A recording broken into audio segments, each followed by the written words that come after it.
I think we can craft a compromise right now. As you probably know, President Trump is a big fan of President McKinley, and McKinley was a huge advocate of tariffs. So if we take the McKinley model and repeal the income tax because there wasn't one yet, and then reduce the size of government to whatever it was probably in a shoebox back then. Yeah. You might support tariffs then.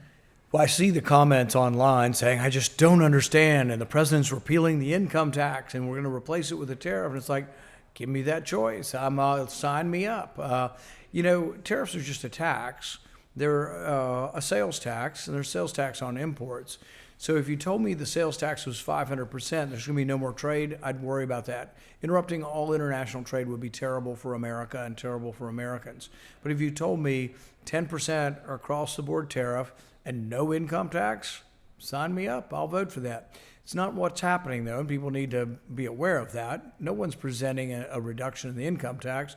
They're doing no tax on tips, and maybe no tax on senior citizens, things that I'm okay with, but it's not repealing the income tax.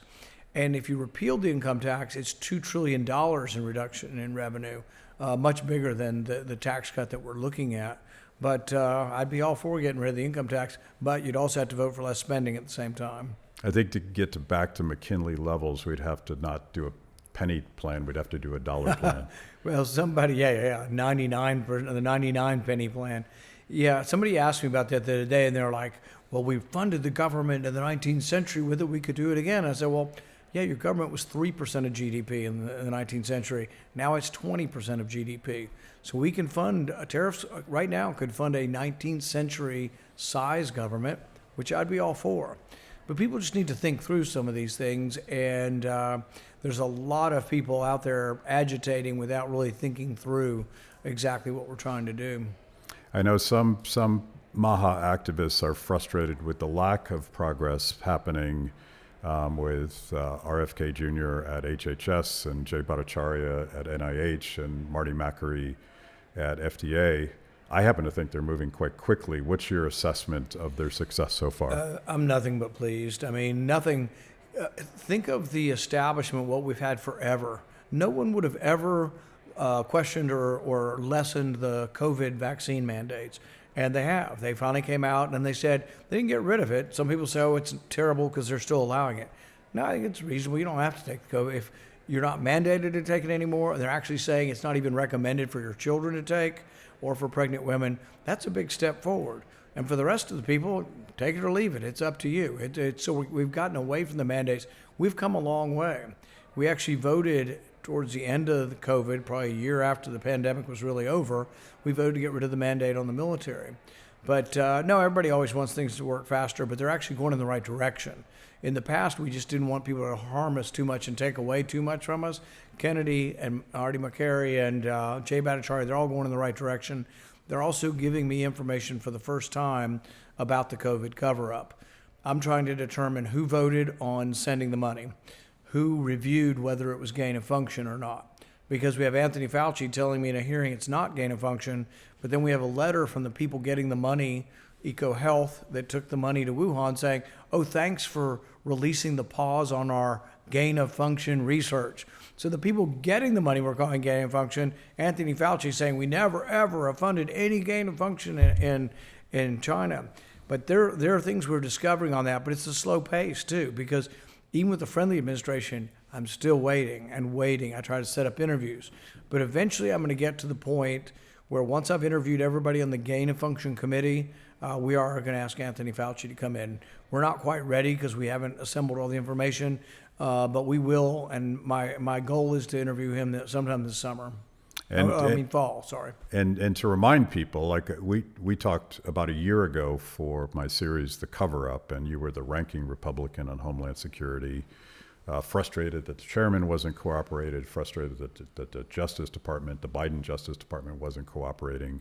You now have the gavel. You're the chairman, and you've issued a number of subpoenas. Yeah, we got the gavel, and we changed the rules. I don't have to have my members vote to give me the subpoena power. I have it. So we issued, immediately when I got subpoena power, we issued, I think 14 different agencies got subpoenas from us.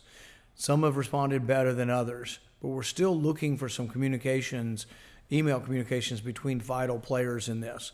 And the loop goes from North Carolina to the Rocky Mountain Lab to China and back up to Minnesota to Singapore. I mean, there's a big connection of scientists that were involved in this, and we really want to get to the bottom of how this happened. And we think there are going to be some surprising findings when we put this all together. Speaking of what they're doing at HHS and NIH, you have legislation, the Risky Review Act, that would do the kinds of things we're asking Congress to do with DOGE, which is to actually codify the law Right. so that whatever reforms they do actually stick. Right. And we have a chance of getting this. It passed out of committee last year, and we're getting ready to do it again this year unanimously. Every Republican, every Democrat voted for the Risky Research Review Act. It's a presidential council that has the power to remove funding from scientific projects if they're thought to be gain of function. Now, President Trump, to his credit, came in and they have banned, right now there's a ban on gain of function. Here's the problem. Anthony Fauci said all that stuff in Wuhan wasn't gain of function. So let's say you get a Democrat and they appoint someone like Anthony Fauci in 3 years. They're just going to say, oh yeah, the ban's fine, but that's not gain of function, so they can do it. So you have to have somebody enforcing what the definition of gain of function is.